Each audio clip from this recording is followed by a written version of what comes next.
আওয়ামী লীগ তো আসলে সত্যিকার অর্থে আমাদের দেশের যদি আমরা ইকুয়েশনটা দেখি স্থানীয় পর্যায়ে বা একদম আঞ্চলিক পর্যায়ে, তাহলে তো আসলে এভাবে আওয়ামী লীগ বা বিএনপি আপনি আর আওয়ামী লীগ বিএনপি আলাদা করতে পারবেন না, সেগ্রিগেট করা সম্ভব না। স্থানীয় সরকার নির্বাচন সেক্ষেত্রে তো আসলে আপনারা যেটা চাচ্ছেন যে আওয়ামী লীগকে মানে ফ্যাসিস্টের যেহেতু পুনর্বাসন না হয়, সেক্ষেত্রে তো অনেক বড় একটা পুনর্বাসনের সুযোগ তৈরি হয়েছে। না, আমার সেরকম মনে হয় না। বরং এখন যেটা ঘটছে সারা দেশের, আমরা বিভিন্ন জায়গা থেকে খবর পাই, তো তারা কিন্তু বিভিন্ন দলের ভেতরে ঢুকে যাচ্ছে, বিভিন্ন দলের ভেতরে ঢুকতে চাচ্ছে এখন। এর কারণ কি, এখন একটা শূন্যতা বিরাজ করছে, স্থানীয় পর্যায়ে প্রতিনিধি নাই, পুলিশ ঠিক মতো কাজ করছে না, এইখানে তারা ঢুকে পড়ছে। কিন্তু আপনি যদি একটা মানে নির্বাচনের ব্যবস্থা করা যায়, সেখানে আপনি এটা তো এমন না যে কোনো একটা যে চিহ্নিত আওয়ামী লীগার এবং ফ্যাসিবাদের নানাভাবে তারা সক্রিয় ছিল, তারা এসে ইলেকশনে কম্পিট করতে পারবে, এটা তো সম্ভব হবে না, কারণ সবাই তাদের চেনে এবং তাদের বিরুদ্ধে একটা সামাজিক প্রতিরোধ আছে।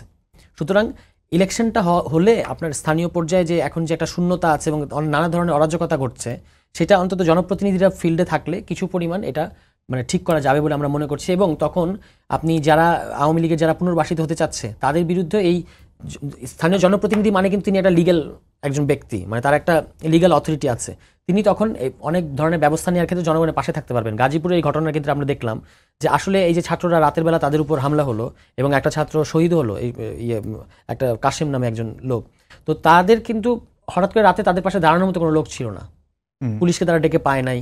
তারপর তারা পরের দিন ডিসি এরা এসেছে পরের দিন, ডিসি এসপি এরা এসেছে পরের দিন। এরা তো প্রধানত সরকার এবং রাষ্ট্রের কাছে জবাবদিহি করতে বাধ্য থাকে, কিন্তু একজন স্থানীয় জনপ্রতিনিধি তার প্রধান কমিটমেন্টটা থাকে লোকাল পর্যায়ে নেতাকর্মীদের কাছে কিংবা জনগণের কাছে। এই সমস্ত নানা কারণে আসলে স্থানীয় সরকার নির্বাচনটা আমরা বলেছি যে পুরোটা একসাথে দেওয়ার দরকার নেই, কিন্তু কিছু জায়গায় অন্তত দিলে আমরা বুঝতে পারবো যে আসলে আওয়ামী লীগাররা এটার মধ্যে দিয়ে যারা যদি তারা ভেসে উঠতে চায়, তাহলে তারা চিহ্নিত হবে এই ঘটনার মধ্যে দিয়ে। এইটা এই বাস্তবতা। আওয়ামী লীগকে আসলে ডিল করার প্রসেস কি? মানে এখন আপনারা যেহেতু সবাইকে মানে বিচারের আওতায় আনতে চাচ্ছি আমরা, কিন্তু এটা বৃহৎ জনগোষ্ঠী আওয়ামী লীগের সঙ্গে সমর্থক, মানে আপনারা কিভাবে ডিল করতে চান বিষয়টা? যারা আওয়ামী লীগ সমর্থক, রিডেমশন আর রিকনসিলিয়েশন যে কথাটা শুনছিলাম, সেই ক্ষেত্রে আসলে আপনাদের কি আদৌ কোনো অগ্রগতি আপনারা দেখতে পাচ্ছেন? না, রিডেমশনটা তো আওয়ামী লীগের নিজের দিক থেকে তার দায় স্বীকার করতে হতো, সেটা তো আওয়ামী লীগ করছে না।